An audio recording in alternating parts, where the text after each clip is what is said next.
everybody. This is Elisa Chiu. I am the founder and CEO of Anchor Taiwan, also the co-host and curator for the session today. Anchor Taiwan is a platform focusing on ecosystem building and venture capital for cross-border innovation. It is with tremendous pleasure and honor to gather so many of you from around the world to talk about how global unicorns can leverage Asia from zero to exit. This is our fourth Asia Venturing session. Every month, we invite industry leaders from both East and West to share, inspire, and connect. Previously, we talked about the corporate venturing and CVC landscape in Asia. We also explore the cross-border opportunities around tech-driven mobility and how we can innovate traditional industries in Asia with external innovation and capital markets. You can find a recap and video replays throughout our social media channels and on YouTube. In the future, we will have more sessions about Asia's supply chain boosted innovation ecosystem with upcoming topics like new trends in the capital markets that founders and investors alike should be aware of. Today, we're going to talk about how global unicorns can leverage Asia from zero to exit.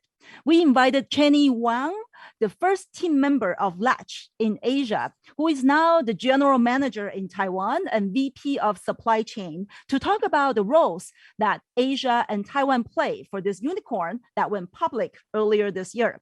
We also invited Christine Tsai, CEO and founding partner of 500 Global, which used to be 500 Startups, to talk about how they invested and accelerated more than 30 unicorns with their presence in Asia, in addition to Silicon Valley and other places in the world.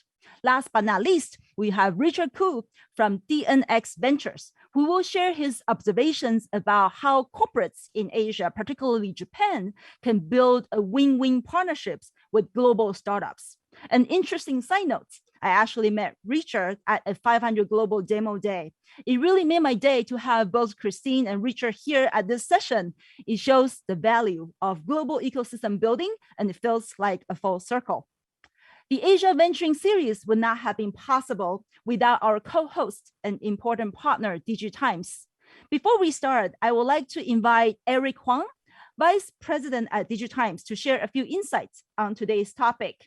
Eric, over to you. Thank you, Alisa. Greetings, everyone. Alisa, Cheney, Christine, Richard, and Cassie. Glad to have all of you join the panel. I'm Eric Huang, Vice President of DIGITIMES. I'm in charge of DIGITIMES Asia and our research team to provide tech supply chain insight with an angle from Asia. Before the panel, I would like to share two interesting figures regarding two global unicorns. In startup funding terminology, the term unicorn refers to a private company which has achieved a valuation of $1 billion. Due to the soaring valuation triggered by the vigorous innovation ecosystem, the numbers of unicorns keep growing in recent years. Based on CB Insight statistics, there were only 269 unicorns at the end of 2017. The numbers increased to 563 in 2020. This month, the latest number is 860. Compared to December 2020, the tentative growth rate is over 50%. The number of unicorns is expected to exceed 1,000 next year, 1,000. Among global unicorns, 52% are from North America, 30% are from Asia. Asia is not just the second largest homeland where unicorns grow. It's also a promised land that global unicorns can leverage. So how can global unicorns leverage Asia? There are at least three possibilities. First, enabled by Asia. Many unicorns develop their own hardware. Among 860 unicorns, there are 30 hardware unicorns. These companies mainly co-work with Asian supply chain to design and produce their hardware products. Which company is the hardware unicorn with the highest valuation? Most of you are familiar with this company, DJI Innovation, the dominant drone maker with $15 billion valuation. Besides hardware unicorns, many unicorns provide hardware as part of their service. To name a few, Latch, Peloton, Grab, and Fisker all co-work with Taiwanese partner for the hardware, from smart access system, indoor bike, to scooter and EV. Glad to have Cheney, who is Taiwan GM and VP of Supply Chain at Latch, to join the panel. Second, invest by Asia.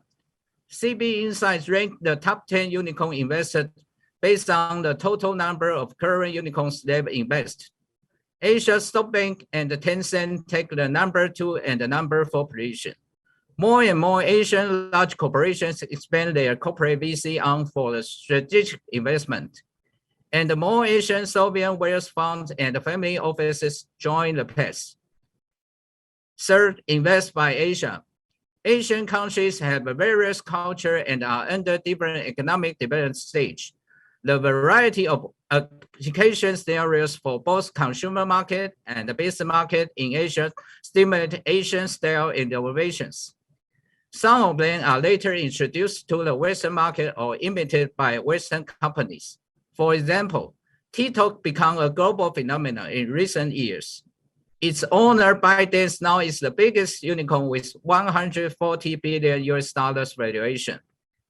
Eyeing the potential of Asia, our panelist, Christine, CEO of 500 Global, now has teams in Japan, Korea, Taiwan, Malaysia, Thailand, and Vietnam, and is expanding the teams to more Asian countries. Another panelist, Richard's firm DNX Ventures, have office in both Silicon Valley and Tokyo. They do not just invest future unicorns in Asia, but also help to bring Eastern innovation to the Western world. In brief, unicorn is a growing species under the development of innovation ecosystem. From the global point of view, Asia may play a strategic role for most of the unicorns. Asia can be the market, the fundraising hub, or where partners are based. Each unicorn and unicorn wannabe may need to have its own Asia strategy to leverage Asia as best as it can. Now back to you, Alyssa. Thanks, Eric.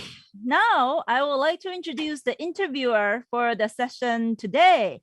For the Asia Venturing series, all of our interviewers are keynote and panel speakers themselves with tremendous industry experience.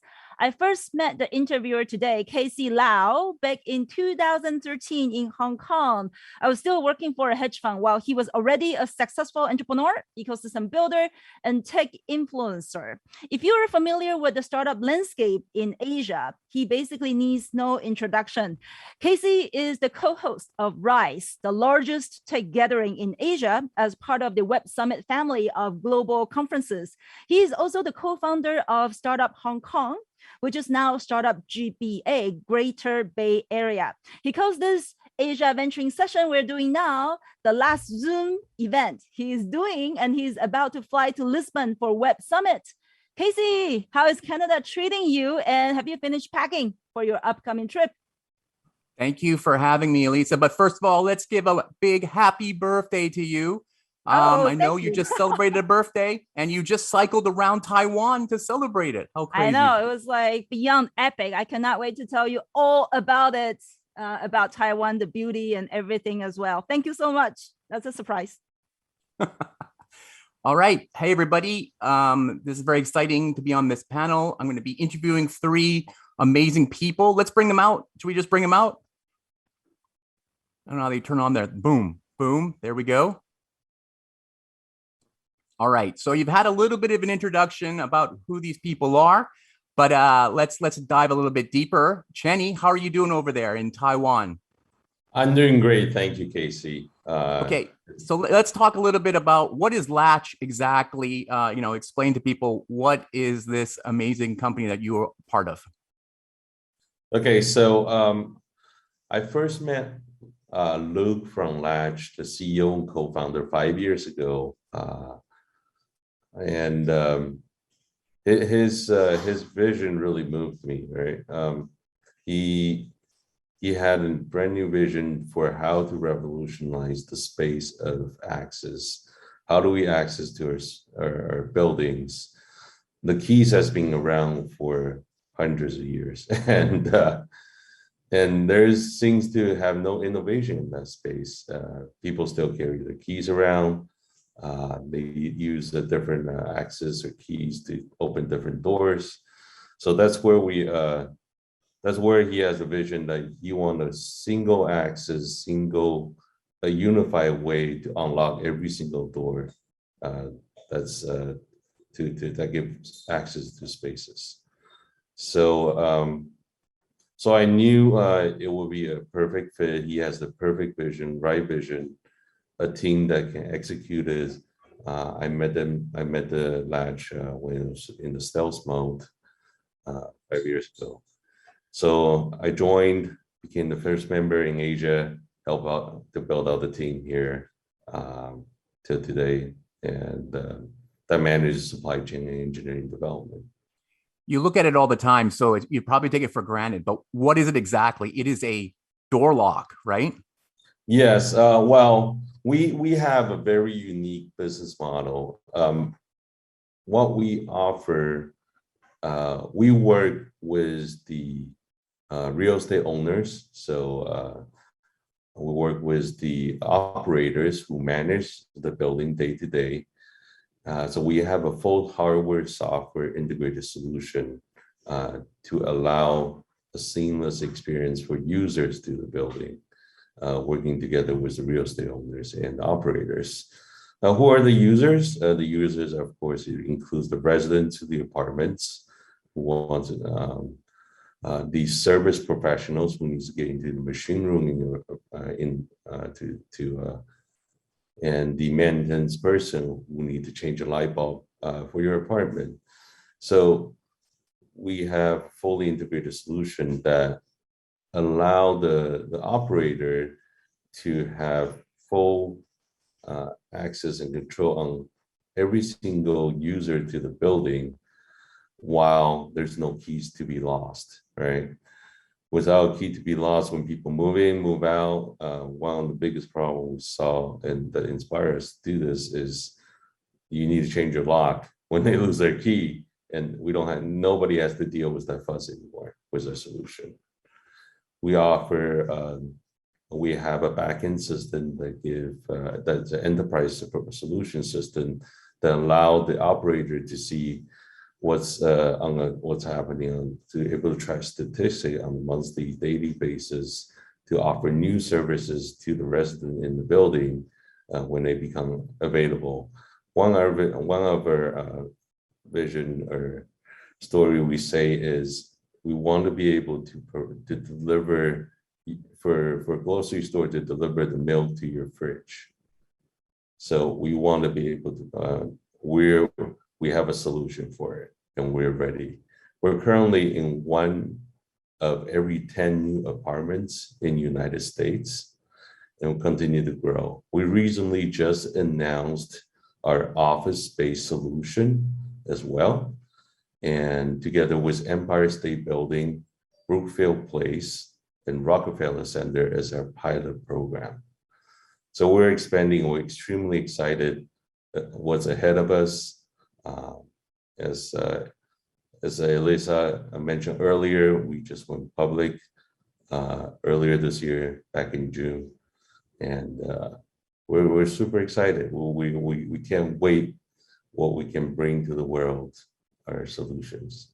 Great. Okay, I'm going to double back there and learn more about how you do that out of Taiwan. But let's go to Christine first. Christine, how are you doing? I haven't seen you in real life in years. But I guess the number one question everybody wants to know, is 500 Global the same company as 500 startups? And if you did a brand rebranding, what's the rebranding all about? Tell everybody about that. Oh, thanks, Casey. Yeah, I realize it's been a long time, but hi to everybody. I'm dialing in from the Bay Area, so Silicon Valley. Yes, 500 Global is 500 startups. We rebranded recently, as well as announced the close of our latest flagship fund.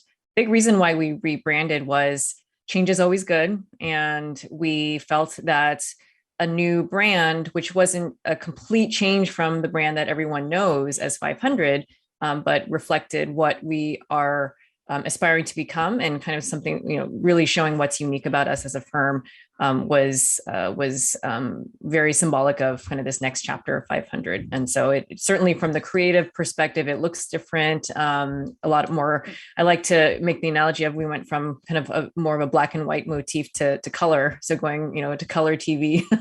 But that is something in terms of the creatives is quite different. But we really just dropped the startups and went with global because, one, we are a very global firm. It was a bet we made from day one during a time when that was not a thing. And here we are in 2021, very different place, very different environment. And we're seeing, as we're going to talk quite a bit about in this panel, unicorns coming from all corners of the market. And so for us, we really wanted that to be reflected in our brand and our name and our position. So 500 Global. Since I'm based usually in Asia, I've known 500 tuk tuks, 500 kimchi, 500 durian. What happened to all those names? Oh, well, we those still exist, at least for the vintage, kind of the inaugural vintages of those funds. But going forward, many of them are now branded as the specific regions. So maybe not as whimsical, but kind of growing up a little bit. If you have one in Taiwan, I suggest 500 night markets. That would be fantastic. Well, I would do like 500 boba or 500 youtiao. But it'd be fun for me and fun for the team, but probably for everyone else a head scratcher. So yeah. I know you keep the name because 500 is 500, but you guys have invested in over 2,500 startups around the world. So it's Right. great that, but everybody knows use 500. So it's a very exciting new change, and I like the new font. It's fantastic. Thank you. Very professional. Thank you. Let's go over to Richard. Richard, DNX is a part of Draper, right? Can you talk to us a little bit about what kind of a fund you are, what you invest in out of Japan, and how does it connect with Silicon Valley?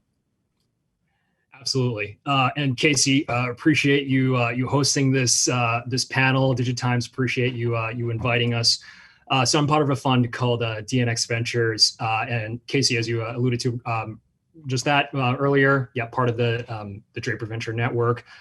We're an early stage VC firm with a presence in both Japan and the US. So we've got a team out in Tokyo, and we've got a team out here in the Bay Area.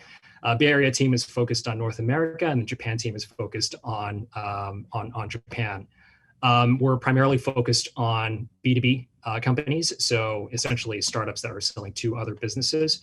But I think what makes us unique is, we really kind of lean into this like geographic arbitrage. So, for example, you've got American or North American startups, perhaps like Latch, that are thinking, okay, so not only are we going to be thinking through how do we expand the supply chain globally, but how do we expand the market globally as well, especially as it relates to Japan, when we facilitate that. So that's the kind of the west to east connection, and then we also have a really growing Japanese startup ecosystem that I'm personally very, very excited about, and it's sort of helping them navigate what American startups have kind of gone through over probably 5 years ahead of what the Japanese startups are going through right now. So kind of, again, sort of taking advantage of like our knowledge of what's happening in the US, and then and helping Japanese startups sort of avoid certain pitfalls. But I think what's really, really exciting, especially in Japan right now, is how the technology parity between the US and Japan, especially relates to software, has been shrinking very, very dramatically. So much so that that 5-year gap is now 1 year. Now it's 6 months. Now it's a few months. And sooner or later, you're having sort of American startups come up with a new business idea, and Japanese startups not far behind. So those are the kind of things that we're really, really leaning into.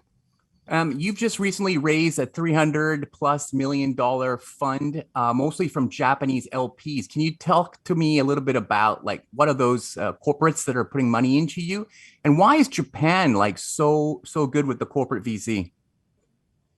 Sure. So we're financial investors, like first and foremost. Like, we do everything that a financial investor does. But yes, Casey, you're right. A lot of our LPs are actually large multinational Japanese corporates. I mentioned multinational Japanese corporates because our goal really is to help facilitate business development, corporate development between American or North American tech companies in that of Japanese multinationals.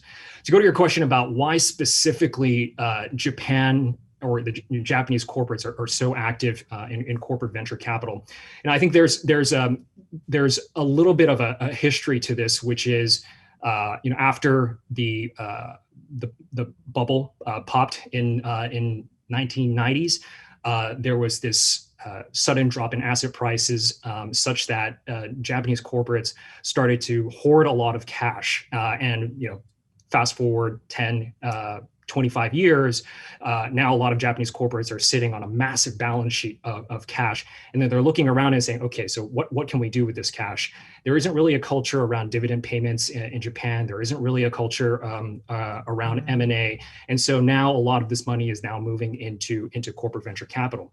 But I think what's interesting to note is actually when you look back 30 or 40 years when Japan was actually coming out of the war, when they were kind of looking at the US and saying, hey, how do we catch up to like the RCAs, the Boeings, the General Electric, a lot of the Japanese trading companies had actually set up very, very similar entities here in the US to, again, kind of look at what was the innovation that was happening in Japan. So you're kind of seeing this full circle now, which is like, okay, Japan was able to catch up to the United States post-World War II. And then once the bubble popped, kind of Japan kind of fixed their balance sheet. And then now they're saying, okay, we're behind, especially as it relates to software. Let's invest in corporate venture capital so then we can catch up again.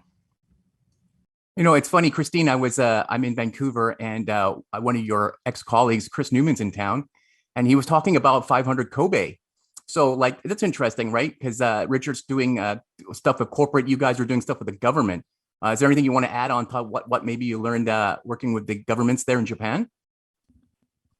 I think a lot of, and this is not unique to Japan, but certainly in a lot of other markets around the world, there is a very big incentive for governments, whether it's specific cities or regions or states, to use entrepreneurship and startups as a catalyst for economic development. So that was definitely the case with Kobe, where they, when you think of Japan and startups, it is typically Tokyo that gets the attention, and that's where there's the critical mass, which makes sense.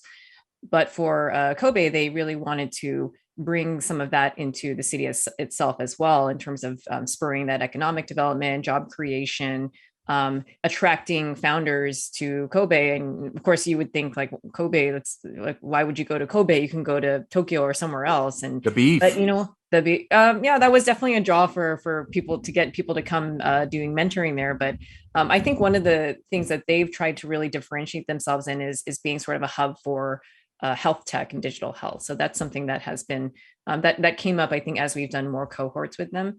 And you see this with a lot of different, again, governments around the world that want to attract founders, whether it's domestically or internationally, to come build their companies in that market. A lot of times they will try to, governments can be very influential in terms of passing, policies that make startup creation development more friendly, or angel investing, less onerous, or even brand themselves as the hub for XYZ, certain vertical or certain type of company. But definitely, we see this in other parts of Japan, and certainly in Taiwan and Korea. There's a lot of government involvement in terms of trying to help the ecosystem. Okay, great.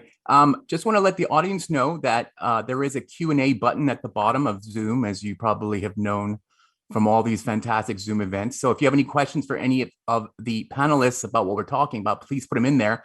And we have a good 30 minutes at the end of the event that I'll be pulling the questions from the audience for. So if you have any questions, just drop them in there.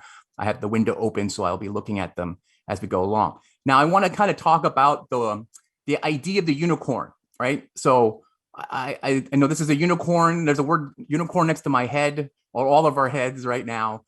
Unicorns are being counted like crazy. So I'm mostly in Hong Kong. A lot of countries are promoting themselves because they have X amount of unicorns. I'm in Vancouver right now, and there are quite a few unicorns here, just in this city alone, outside of just the entire Canada. So I'm pretty excited about that. But does the word unicorn, does it help or does it hinder what's happening in the startup ecosystem now? Because it's kind of like we've kind of moved on to that. Another thing I just read the other day is that Notion just hit a decacorn status. So they are worth $10 billion now. So it's crazy. Let's start with you, Cheney. Going public earlier this year, being valued $1 billion. Does that help you guys with your visuals to the market? And then I'll have a question for Christina and Richard about that from an investment point of view.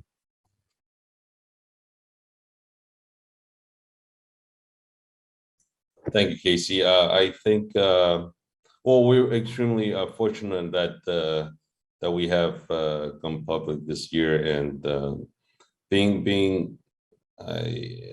much of my work is in the supply chain, so I would say it's really fortunate for us to get the buy-in from investor to make them understand what we're building and really show the investing world that what the result we have achieved so far. What we really, I'm not thinking about being a unicorn, not that much, to be honest. More I'm thinking about is how do we now got from 1 to 10, and how do I grow from 10 to 100, right? So with the financial system in that's institutionalized, we want to be able to continue to grow our business, and we need the funding to grow our business, and we're at the stage that we need the public funding to continue to grow to the next stage. So that's how I see it.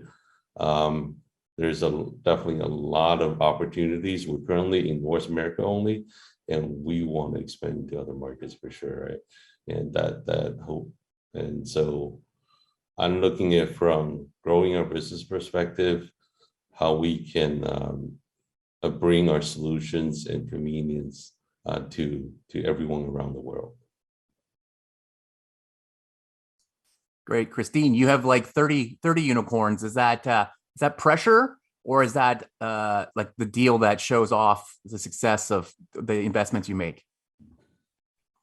Well, it's funny now because the unicorn term, I mean, that was coined in 2012, 2013. And at the time, there weren't that many billion-dollar companies. And now a unicorn is not that special, actually. So you mentioned Notion and some of these other companies. One in our portfolio recently was Canva. That is now, I don't know what you call a $40 billion company, a quadra-decacorn. But so, the valuations are just pushing, larger and bigger. So when you do have a unicorn that's, below 10, between 1 to 10 billion, it's definitely a big accomplishment, but it's not that much nowadays, just given how valuations are rising. And in terms of 500, it's definitely for us great whenever our portfolio, as our portfolio matures, because a lot of it, for probably the reasons that you would think, shows our track record and our investments doing well, but also what's unique for us and more of a conviction of the thesis that we embarked on early on is that,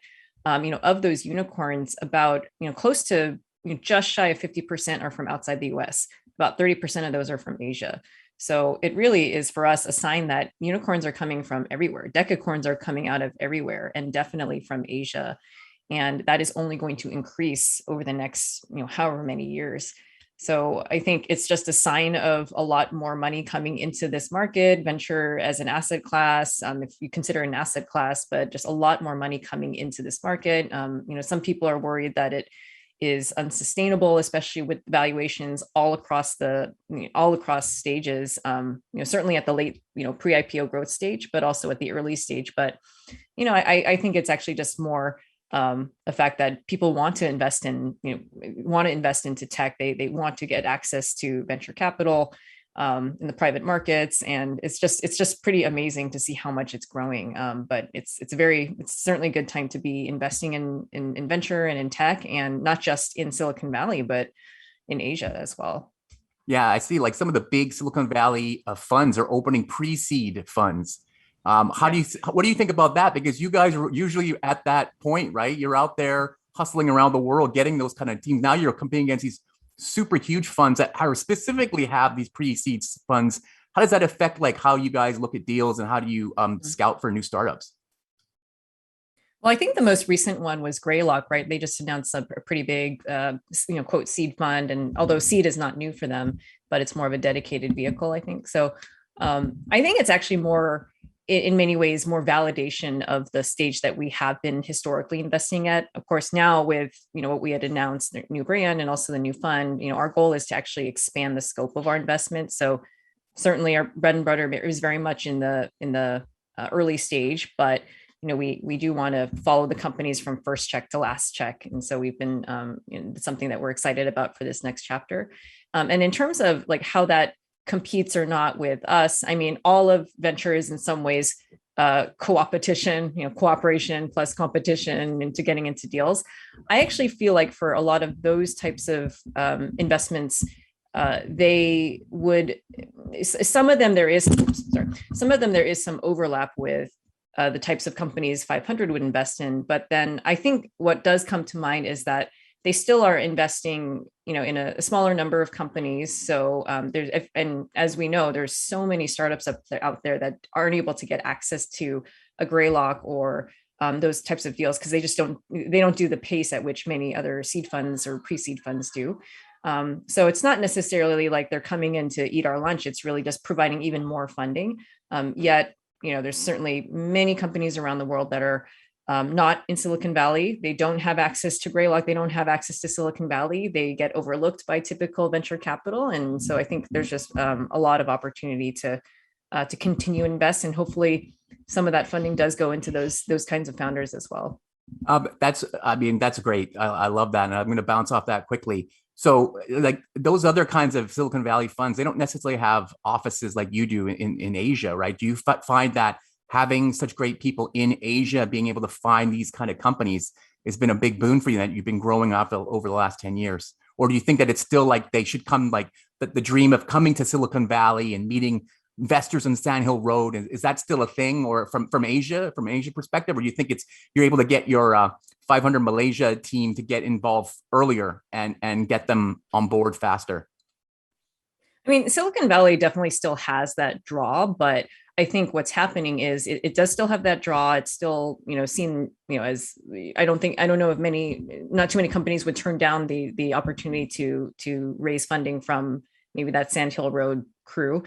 But we are also seeing the rise of funds all around the world, and many of them want to go with more of a local, regional or local investor that actually knows their market. So it really depends. I wouldn't say that Silicon Valley is, has been and isn't there. Nor I don't think it's lost its the glow. But what is happening is it's just becoming a lot more competitive around the world, both in terms of getting allocations, firms that are actually going global, either doing deals outside of the US or trying to set up shop in different markets.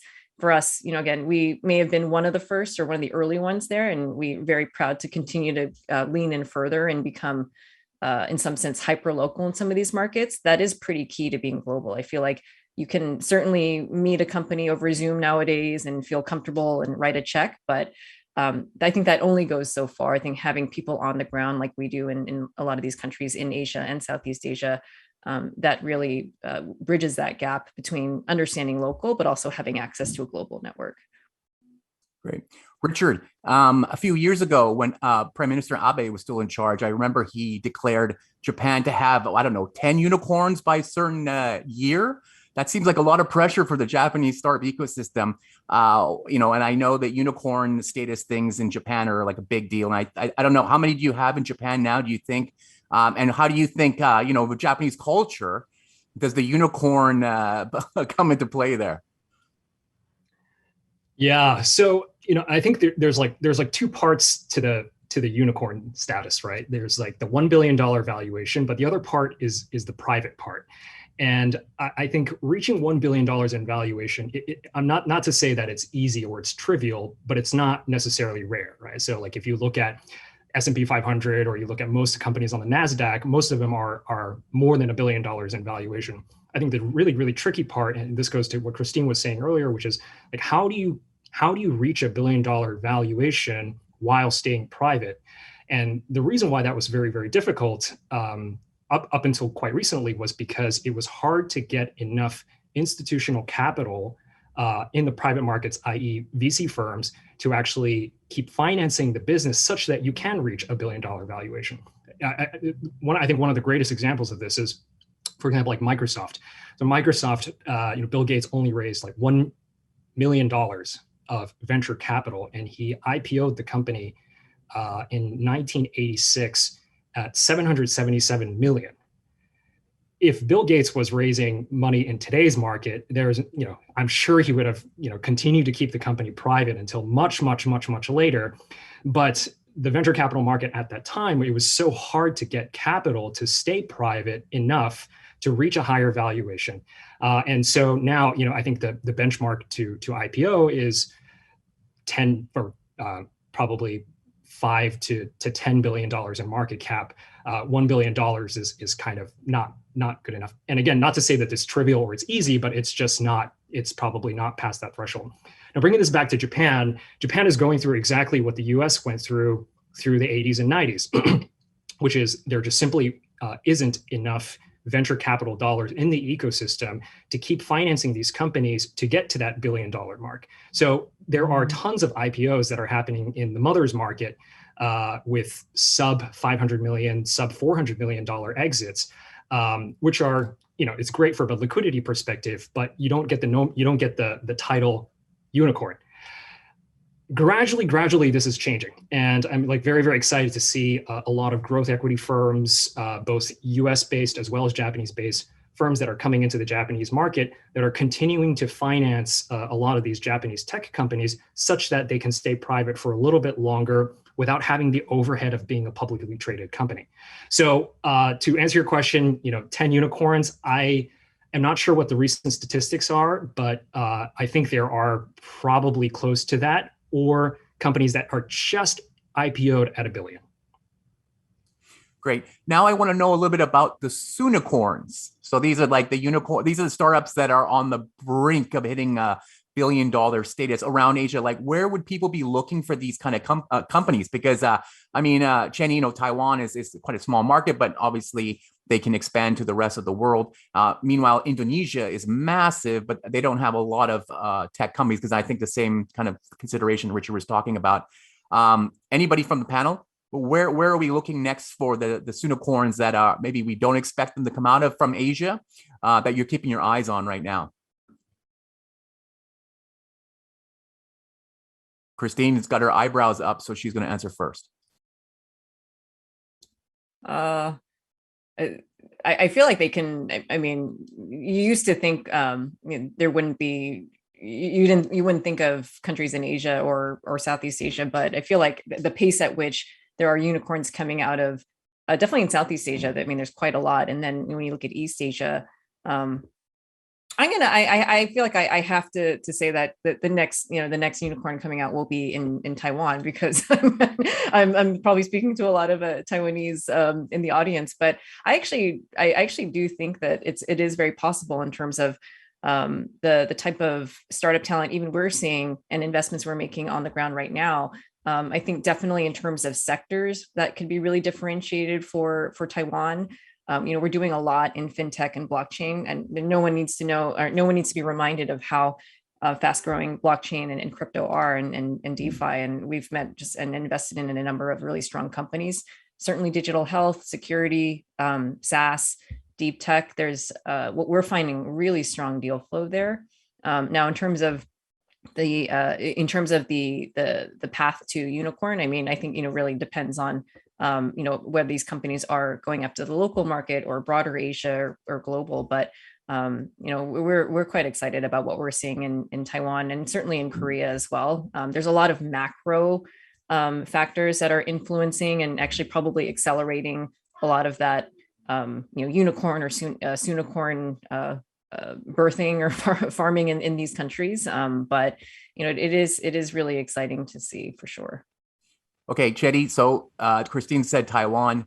So you are in Taiwan. So who do you see, like, maybe other hardware companies that are in Taiwan? I mean, I know a few of them, but I'm not sure how they're doing. Maybe you know better, that are doing either EV or things. So, the thing I always hear is Taiwan is the Wakanda of Asia, right? There's all this magical technology there that can save the world like it does in the Avengers. Maybe some companies that you have your eyes on in Taiwan that you can tell us about.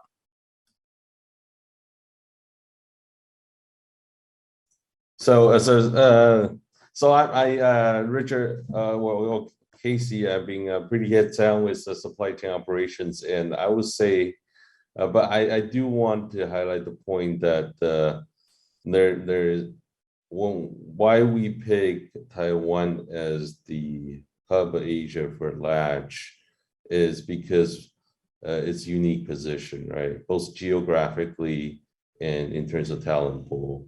So we have manufacturing sites, partner sites spread out across Asia, and we have to make visits to them when resolve any and conduct product development together with them. So being in Taiwan, it has easy access to both Southeast and Northeast Asia. Also, the biggest manufacturer in the world or the country is China. We speak the same language, which provides a unique opportunity for Taiwan, I think, for it to develop more and more startups that can become unicorn.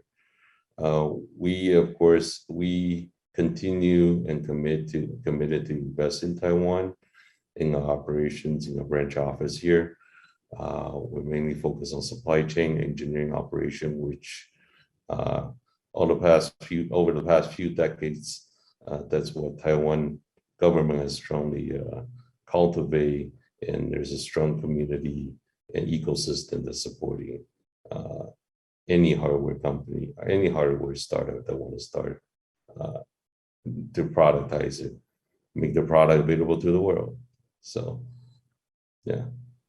A lot of the startups that DIGITIMES was mentioning at the beginning were Western startups that are taking advantage of Taiwan's stuff, just like Latch.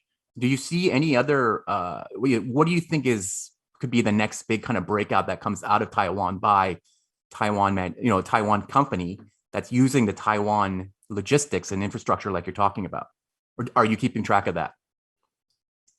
I mean, Taiwan has certainly. I'm not per se tracking it on that closely, but I would say Taiwan has the ecosystem support almost all the high-tech product we use every day, right?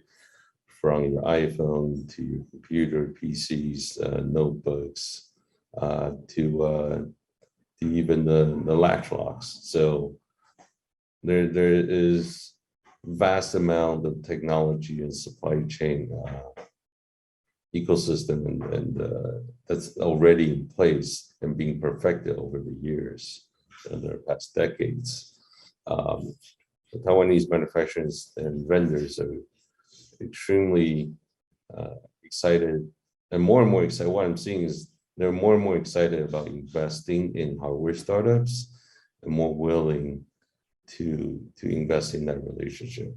I think if we look 10 years ago, I think a lot of bigger players, bigger manufacturers in Taiwan, they will be less inclined to work with smaller outfits, startups, but they see that there's definitely a transition into IoT, proliferation of IoT space, and they see a lot of unicorns that's popping up left and right. So I think it's a great opportunity right now for any hardware startup that want to start working. Look at Taiwan as an opportunity to grow their hardware portfolio and find a partnership here. Great. How about you, Richard? What do you? I mean, you're looking out from Japan. You're bringing companies to Japan as well. So where are you seeing some of the innovation out there in Asia? Yeah, I think that the next ecosystem or tech ecosystem, startup ecosystem, definitely could come from Taiwan, or already is in Taiwan. And I think where I'm particularly excited about is sort of the alumni of people who were hired to run certain satellite offices. And I kind of think back to actually our playbook in Japan, which is once Salesforce, Google, Microsoft entered Japan, have been operating for 15, 20 years. a lot of the senior executives from that office then kind of starting their own companies, or middle management then starting their own companies. And I think what was particularly important there was like a considerable amount of like localization work that actually needed to be done to enter the Japanese market. So for example, when Salesforce entered Japan, they not only had to translate the entire sort of Salesforce platform, but they also have to make certain product customizations to meet the Japanese needs, specifically Japanese enterprise needs. So then they trained a lot of product managers and a lot of engineers to actually work with software and work within the cloud. And so then a lot of these individuals are like, oh, wow, like I actually have been trained by Salesforce to build a SaaS product. And then now those individuals are quitting and then starting their own thing. And our playbook is basically to try to find those entrepreneurs and invest in them. So when I kind of think about Latch expanding to Taiwan to expand the supply chain, surely I'm sure there's a lot of young, very, very energetic engineers who are joining the team. I'd be excited to see 5-10 years down the line as they start building expertise, credibility, network, having been an alumni of Latch Taiwan, then starting their own companies and investing in those. I think we saw the same playbook in India. I think we saw the same playbook in Israel. So you've got a lot of these like satellite offices from other larger tech companies and their alumni then starting new companies. And that I think is kind of where I would focus on for the next pool of unicorns or farm of unicorns. How have you been doing your deals now in this COVID time? And let's say like the last 6 months, have you been more active, do you think, than when you were in Tokyo? I mean, you're in the Bay Area now, so you're doing a lot of calls in time zones, things like that. But, I always wonder how you guys, because I know in Japan, there's a lot of, there's a more of a cultural thing where you have to sit down, get past name cards and do that whole thing. All this is gone now. Are you finding it easier, harder? Like, what are you looking at? It's so funny, Casey. When COVID first hit, we had this like emergency meeting with all of the partners and all the investment team members, and our consensus prediction was that investing pace was going to slow down very, very dramatically. And we basically looked at 2008 dot-com bubble, and we're like, well, when there's a big sort of macroeconomic shock event, venture capital is going to slow down very dramatically. That is the farthest thing from the truth. And I think Christine will probably attest to this. I think post-COVID, investment pace has been extremely fast. So both in the US side and on the Japan side, cultural norms completely ignored. Everybody is just raising a lot of money, moving very, very quickly. Now, of course, like raising capital in Japan and raising capital in the US, I think there are some slight cultural nuances, such as like the name cards. So for example, like Japan, the LinkedIn penetration is not that high. So there are some local business card management tools. So one is called Sansang. Like that's kind of what people use to better understand people's like former entrepreneurial history or former work history. I think there's a lot more about network or like which school that you attended. So probably in the same way in the US, you've got like sort of the Stanford sort of ecosystem. Japan, there's like the Tokyo University ecosystem. There's the Kyoto University ecosystem.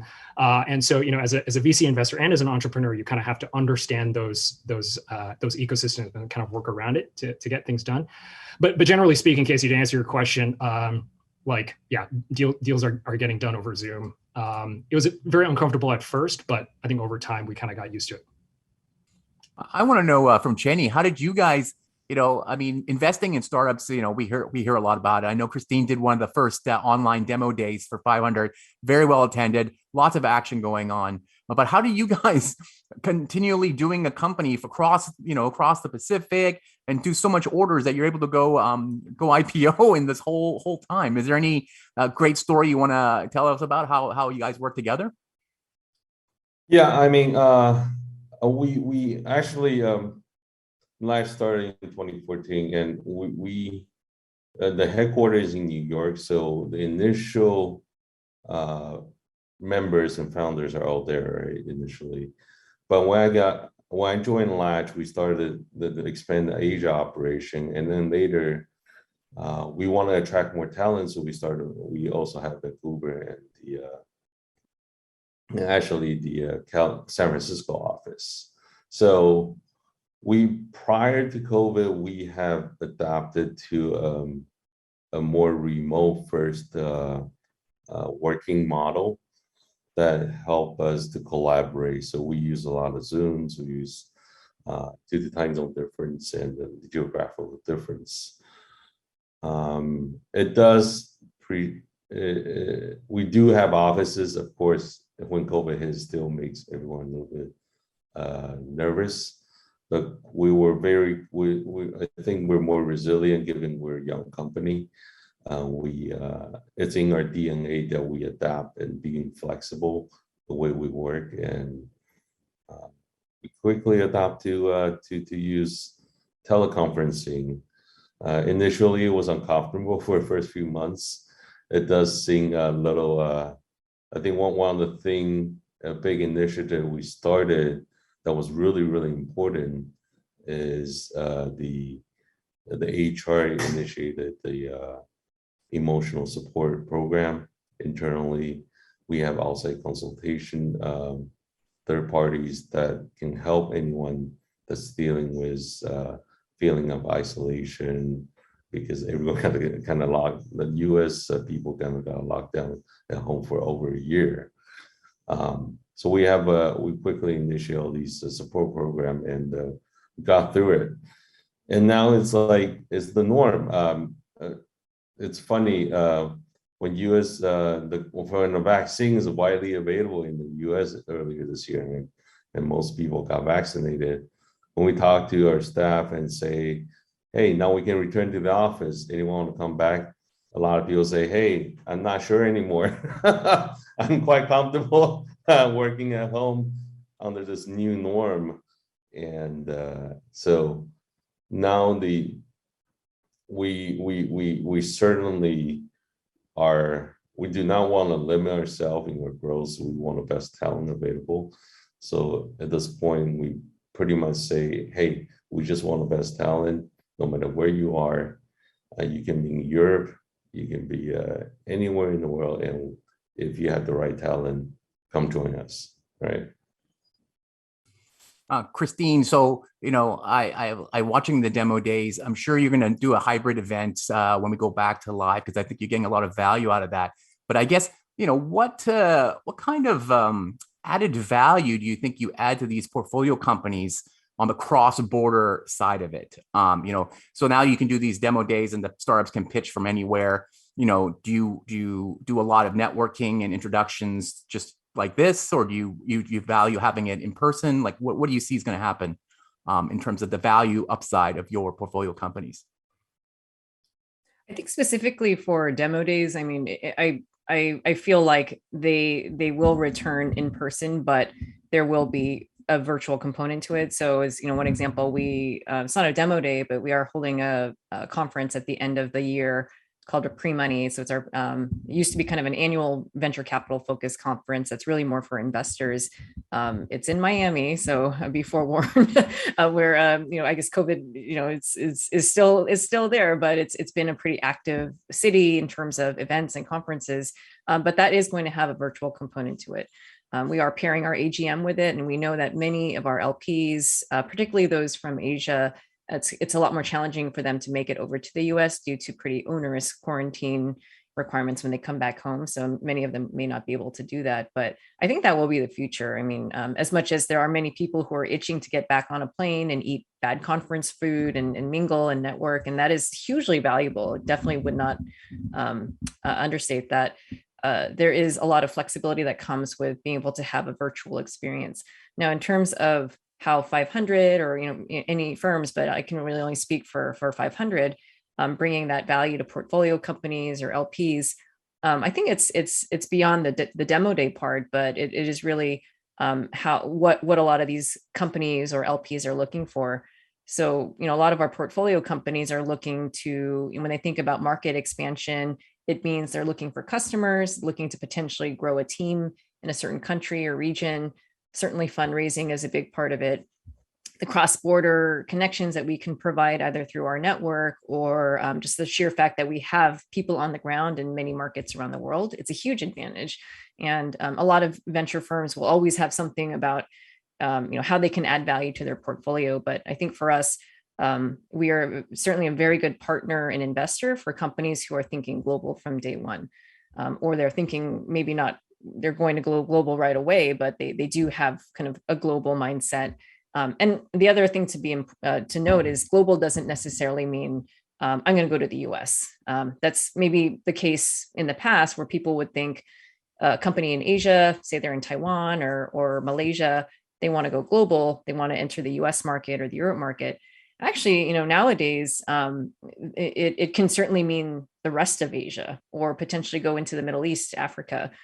So the notion of what global means, obviously means the entire world, but now that term is changing. So we certainly have a lot of examples where our companies have wanted to get connections to, say, an Asia-based corporate or LP, or vice versa.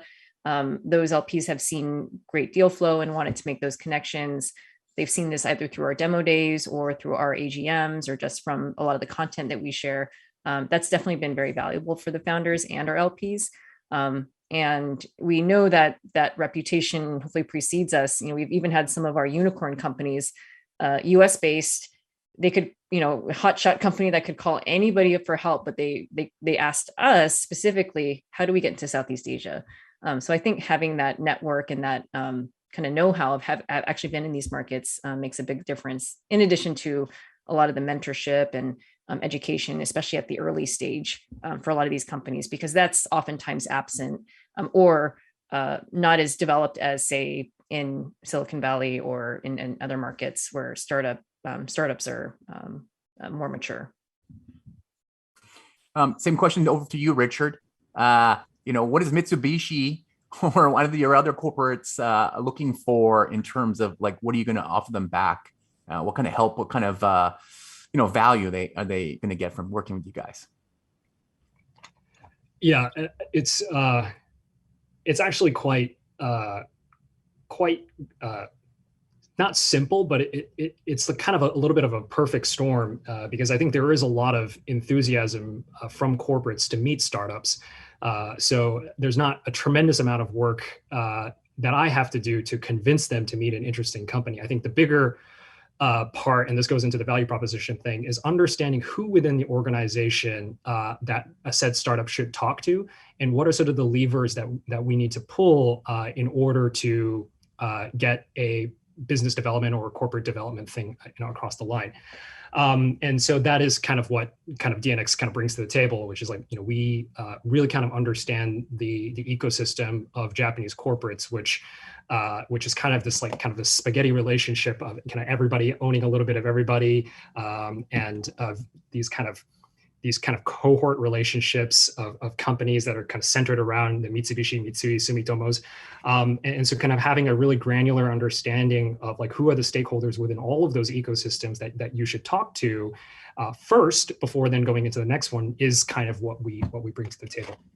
Specifically as it relates to DNX, we kind of take this one step further and say, well, it's not just enough to actually introduce them. Well, why don't we actually have them sit with us in our office? So one of the things that we do is we have something called a venture associate. So we have an individual from a corporate actually sit with us in the office and kind of watch us meet startups or talk about investment strategy or just talk around the water cooler, and so that way they can kind of see here are the type of companies that DNX is meeting. And I think just to make a quick note, Casey, we were saying the support that we give to portfolio companies. I think what I found the large majority of my job is actually facilitating those relationships, not just for portfolio companies, but really just any company that we meet as a kind of a service that we do to our LPs. We just want to make sure that we're matching the right startups with the right corporates, irrespective of whether we actually invest. Now, once the startup says, okay, I found a really, really good partner in Japan, a channel partner that can help me scale to Japan, DNX help us figure everything else out. So it would be things like helping them find a country manager, helping them design a go-to-market strategy, introducing them to recruiters that can then bring in lieutenants underneath the country manager. It would be even helping them think through the legal, accounting, even transfer pricing, intercompany transactions that they have to navigate in order to enter that country. And so we take a lot of care and a lot of time to kind of build out this exact go-to-market strategy, and it's very fulfilling. It's one of the things that really kind of gets me out of bed in the morning, because I get to see this amazing piece of technology or this service now in my home country, in Japan, and kind of see them thrive in that environment. So yeah, that's kind of what DNX. That's kind of our core DNA. Great, that sounds excellent. Okay, so now I'm going to go and reach into the Q&A board for the next half an hour or so and just take questions from the audience. There's some great questions in here. The first question I'm going to read to all of you because you can all answer it. It's from Brad Johnson. He wants to know how some early stage hardware startup companies were able to raise their first $1 million. Maybe Cheney, since you're was employee number one, maybe you know a little bit about that. And Christine and Richard, you guys are investing in hardware startups as well. What are some best practices? Okay, I would say look for what makes us successful. I don't think it's the only way, but I can share what makes Latch unique is when Luke had the inception of the idea to go after prop tech, we knew that we need a partner investor in the real estate business. So early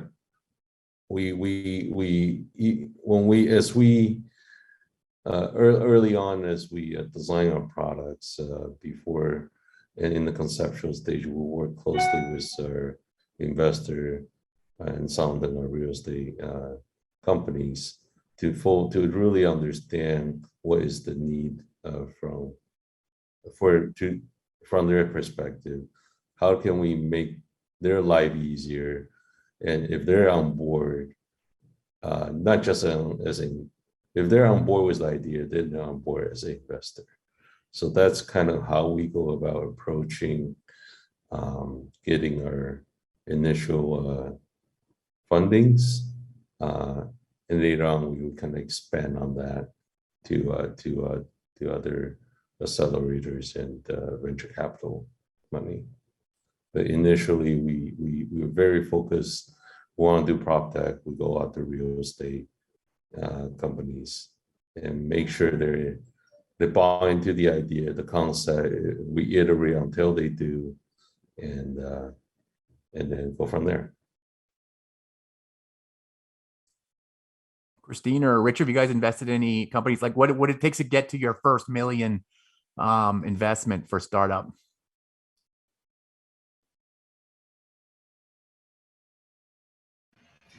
I can't talk to the path that Peloton took to get to their first $1 million, but I think what's really important, especially for hardware startups, is to make sure that you're speaking to hardware-oriented VC firms, and I think hardware has a very, very different type of unit economic profile, a very, very different path to scale compared to your average enterprise SaaS company with 70% software gross margins, and really, really fast scale. But yeah, I think my guess is that Peloton and probably some other hardware companies that raising that first few $1 million where you don't have customers, you maybe have a prototype, that there's really strong alignment between the investor and that of the entrepreneur, that this is really a long-term game, and that it might take until Series B or even Series C until you really start to see the revenues coming in. And I think for us, we have been longtime hard tech investors, and so we're relatively comfortable with taking that risk. But there've also been instances where that kind of bit us in the butt afterwards. It was like, well, it maybe took a little bit too long for full commercialization or even product maturity and then full commercialization. And so, yeah, I think going again, just making sure you have a really, really solid list of hardware investors that are familiar with this type of risk profile.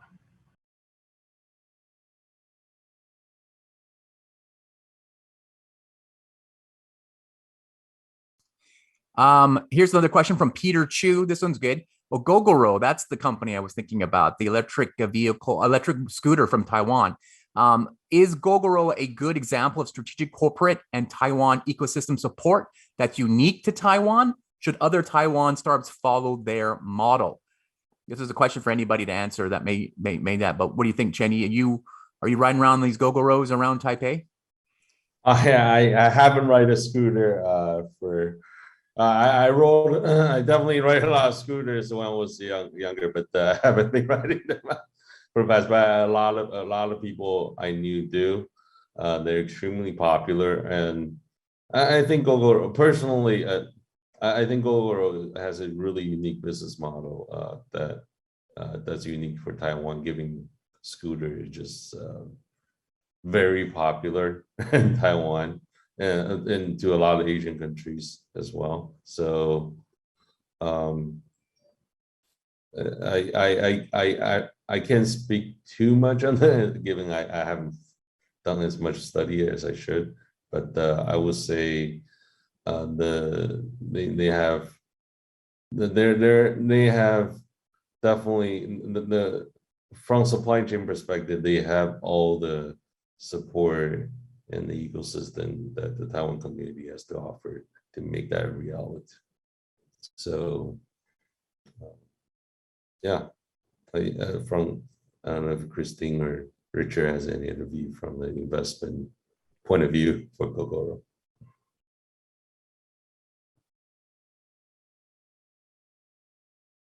No. Okay, great. Okay. That's fine. If I don't see your mic go on, I guess that means you don't have an answer. Here's another one, Peter Ma. Here's a good one. What are off-scene misunderstandings foreign corporates have of the startup ecosystem in Asia, Southeast Asia, and subsequent mistakes made when entering the market? Richard or Christine?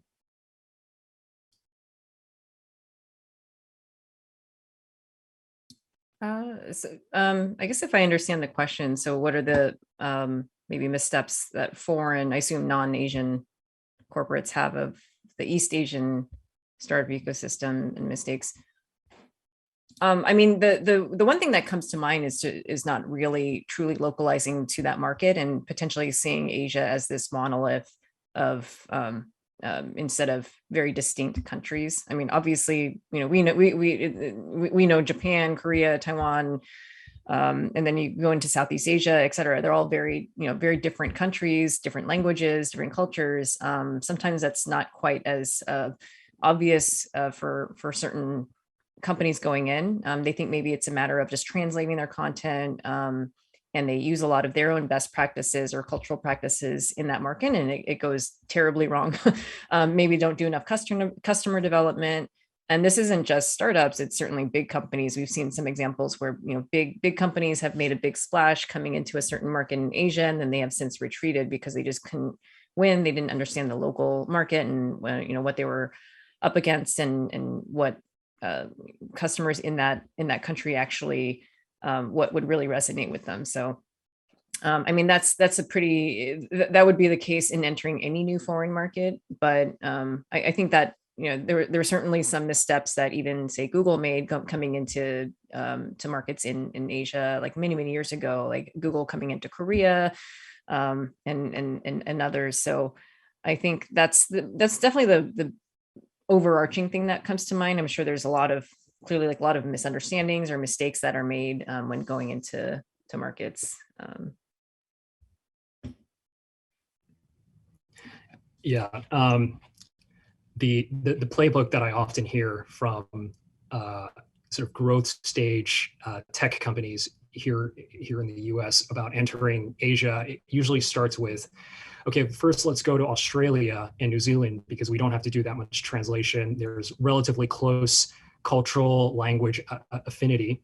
And you can basically use the same salespeople that you have in the U.S. to go after the Australian market, and then you create your APAC general manager in Singapore or Australia, and then you kind of use that as a pivot point to then enter Japan, Korea. And by the way, there's like nothing wrong with this particular strategy, but I think now kind of flipping the coin and thinking it through from the Japanese market side, or even Korean side, or the Taiwanese side, or even China side, as Christine mentioned, the extent of customization and extent of localization, not just again on the language part, but go-to-market strategy, even things like messaging, right? How do you message your product to a particular market?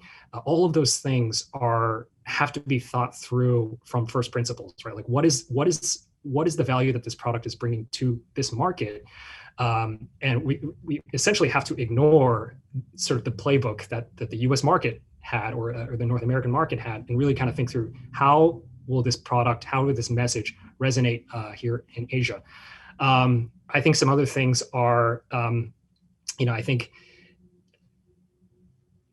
I'm not saying that this is trivial, but I think oftentimes when foreign corporates, specifically here in the US, hear about Asia, it's often because of some political or geopolitical tiff. And so those are oftentimes the keywords or the buzz things that happen here in the US, and overstate this like geopolitical instability in a certain region. I recall recently somebody came up to me and said, well, Japan is changing its prime minister. Maybe we should not expand to Japan just yet. That's not such a huge deal in the grand scheme of things. If you really understood, Japanese politics and Japanese society, is well, prime ministers change every 2 to 3 years, and yet the Japanese economy remains very, very safe. I would say the exact same thing about Korea. Well, Korea is next to North Korea. When the North Koreans attack, well, Korea still has like one of the fastest growing tech ecosystems. And of course, I have to mention Taiwan. Taiwan is also in a relatively precarious position, but nonetheless, it is still one of the strongest and most robust economies in the world, geopolitically, politically, economically, socially, from a tech perspective. So I think there's this like over rotation over just certain things that they hear on the media about these regions. There's another question here, and I forgot to ask you about it because this is quite interesting. So Latch went IPO through a SPAC, and then somebody here has posted that a Taiwanese company called Max Pro went to NASDAQ via SPAC. Do you think SPACs will help startup development in Taiwan funding-wise or whatever? Christine or Richard?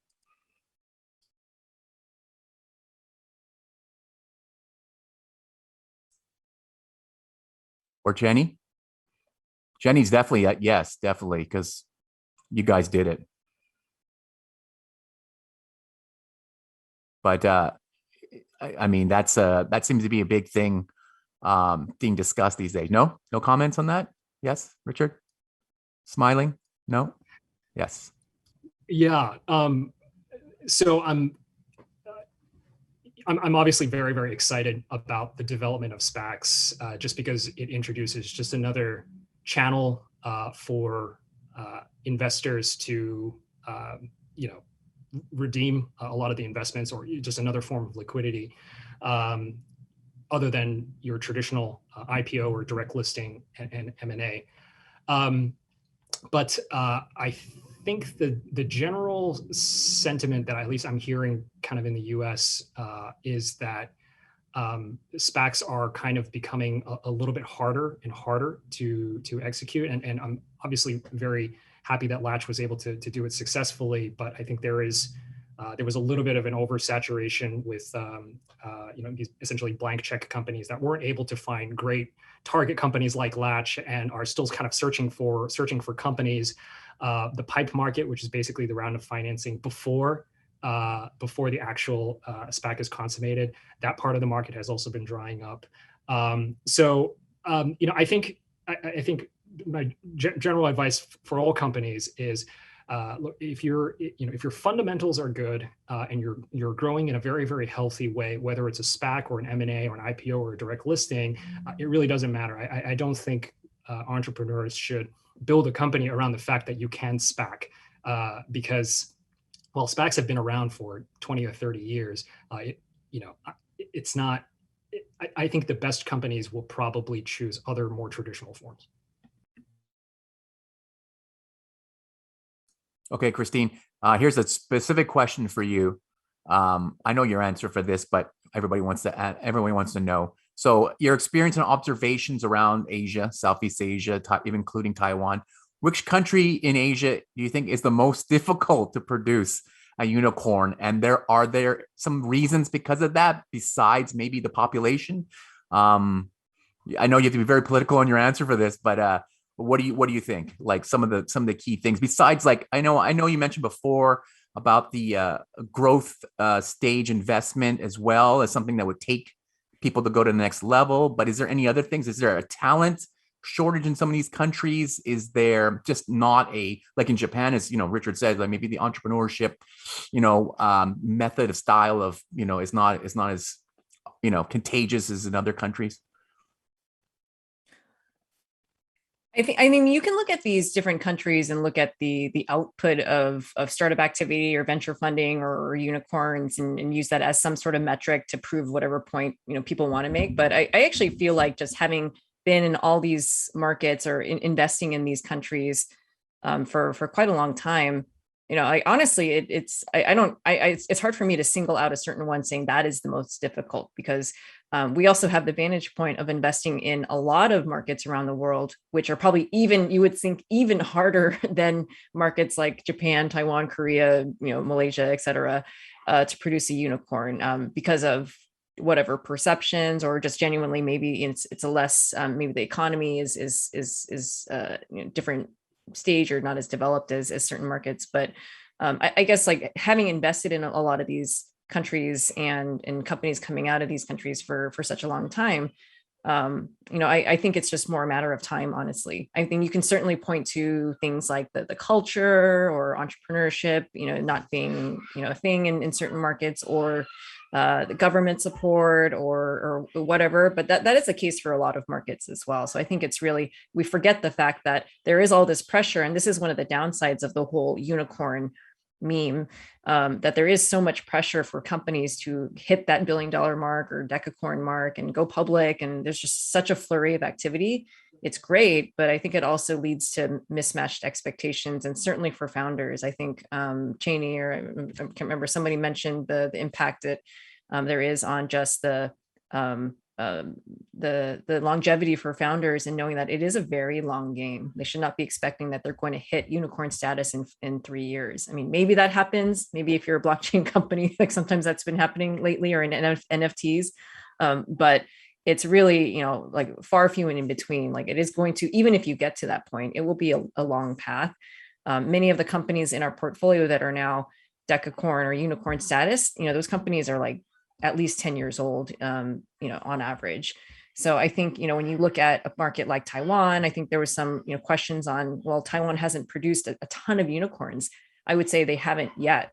I think there's a lot of factors that are in Taiwan's favor that will position them well to produce very valuable companies, and more of them. Same with Korea, same with Japan, even Japan. And I'm sure Richard will attest to it, even in a market like Japan that has been seeing, it doesn't have the great perception of, in terms of the, the population shrinking, or like the innovation or money going into like how the economy is. But, there's still quite a lot of great talent there. And anytime there is that kind of that impending disruption, it's actually a great time to invest, especially when you're in venture. And so, Mexico, I know it's not, we're talking about a different part of the world, but Mexico is a great example. We've been investing there since 2011. And I think it wasn't until really just last year they had their first unicorn. And now in 2021, they're second and third and so on. So it's only a matter of time. And I would agree with, my panelists who have said there's a lot of this artificial pressure on being a unicorn and hitting that valuation. But I think if you're looking at it from the perspective of what is good for this economy and for the market is maybe more of that sustainable growth. And that does take time. Silicon Valley has had several decades to create the ecosystem that it is today. It will happen probably a little faster in other markets, but it does take a cycle. It takes time. For sure. Do you want to follow up on that, Richard? I just forgot. I tweeted this out the other day, actually, because of this panel. But my friends at B-Tracks, which is a company in Japan that helps startups come into Japan and Japanese startups go to the West. They said there are 8 unicorns in Japan. Smart News, I think everybody knows that one is one of them. And the rest of them, none of them are creating robots or, anime startups. They're all in actual industries. But what are you seeing of other reasons that you might be challenged in Japan? I mean, my opinion is that, I think Japan is, and neighboring countries, like I think everyone's kind of going through a little bit of a renaissance right now. I think there's a lot more money coming into venture capital that is trying to find markets other than US and China. I think there is, as Christine mentioned, a lot of great technical talent. I think the hurdles really are around. I probably, if you were to ask me that question probably 5 years ago, I would have said something like market size. So, for example, like the not excuse, but the argument that I often hear about the Taiwanese ecosystem was like, well, the market is too small, and then if you want to expand beyond Taiwan, do you either go to China, or do you go to Japan, or do you go to Southeast Asia? I think that mentality is a very sort of B2C oriented one, where it's like you have to customize the product to that specific population, and so I think up until this point, most of the unicorns really have kind of been around the B2C space, but now I think there's a huge wave in the B2B side. In the B2B side, I think if you're building a product that appeals to enterprises all around the world, and I actually don't think enterprises are that different across the world, then I think there is really an amazing potential for a unicorn to emerge in any region, and so certainly in Taiwan, as entrepreneurs are maybe thinking, spend many years in TSMC and say, okay, I want to try something else, or having worked at Latch and they say, okay, I want to try something else. I encourage entrepreneurs to actually look in the B2B space. Less sexy, probably less visibility, probably harder to kind of get your hands on like the exact pain point. But I think that is actually probably the path to get beyond just the borders of Taiwan. We're coming to the end of this panel and Q&A session, but there's one question that just popped up from Joseph Weir, which I thought was a good point. We haven't mentioned China at all in the panel about Asia. Does the panel see that mainland China is being separated from the rest of Asia in terms of investment and startup ecosystem? I mean, we've kind of alluded, Cheney's kind of alluded to that as a place where obviously a lot of manufacturing is done, but how about you guys?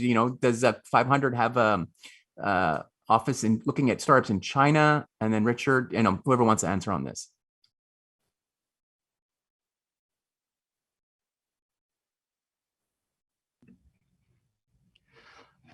I think it's a little bit too early to say.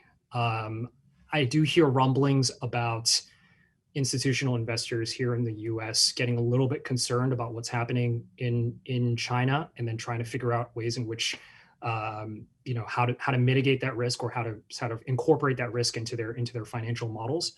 I honestly think it's a little bit too early to say that mainland China is separating from the rest of Asia. I think it would be remiss to ignore China in your global expansion strategies.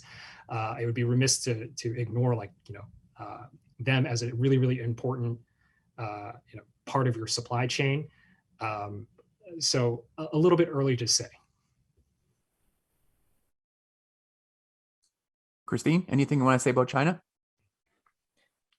I think historically, I mean, and this is maybe from the US institutional perspective, when a lot of LPs or venture VCs would think, would refer to they have investments outside of the US, it would really be, China and India. And the rest of the world was maybe not as critical, just more from an investment perspective. Now, I think, in terms of whether it's something that's separate, I mean, it is in some ways kind of almost a separate ecosystem, just in terms of, doing business in China is a completely different beast, and funds being able to invest there a lot of times they don't have the setup. They often maybe do a JV with a firm there, or they set up a local China firm that is maybe separated from the U.S. firm or whatever firm, whatever country they're from. Do it in local RMB. So in some ways it is kind of quote separate, but I guess in terms of if that divide is going to increase or not, I mean, one thing I know that we see is that there is a lot more of that cross-border happening with Southeast Asia and China. I mean, we have a number of co-investors or investors in Southeast Asia that do invest into China and vice versa. In terms of US, I mean, there are firms that have a China arm, and they do quite well. And there are some that have had challenges, largely due to geopolitical, ever-changing geopolitical issues.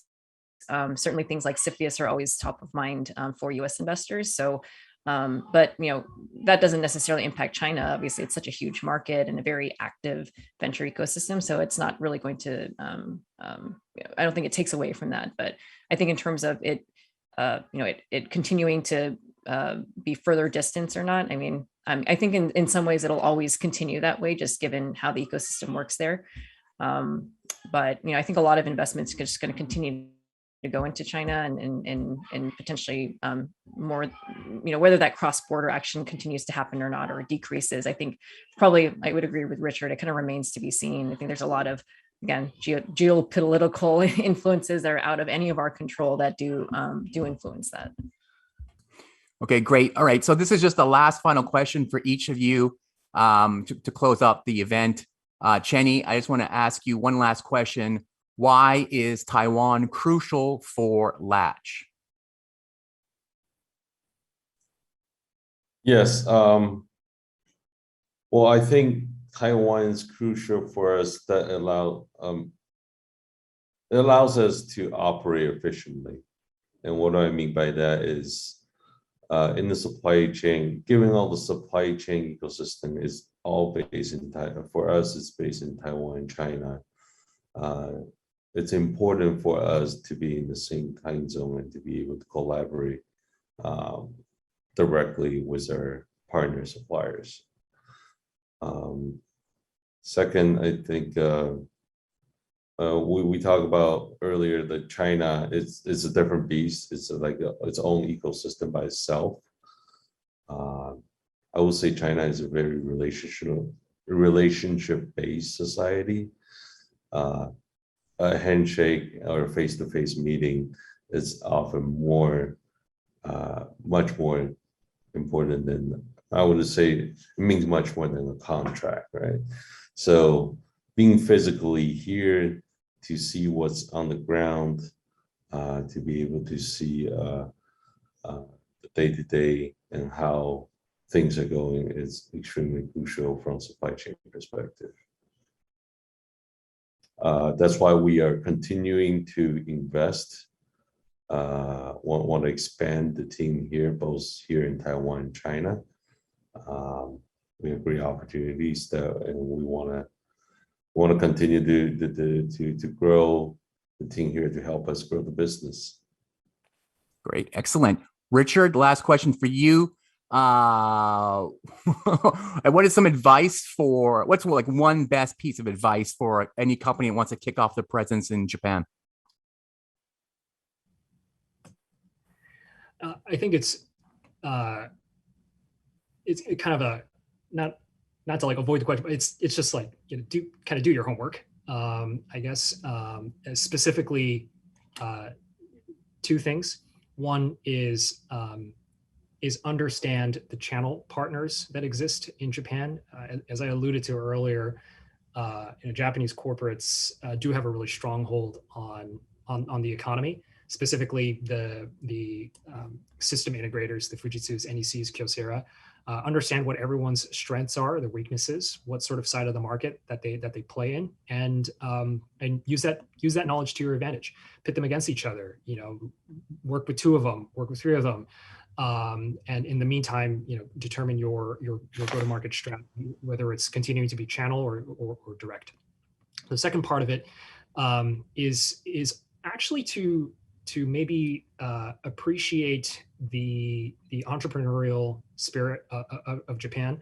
I think there's been a lot written about how innovation. There isn't that much innovation in Japan.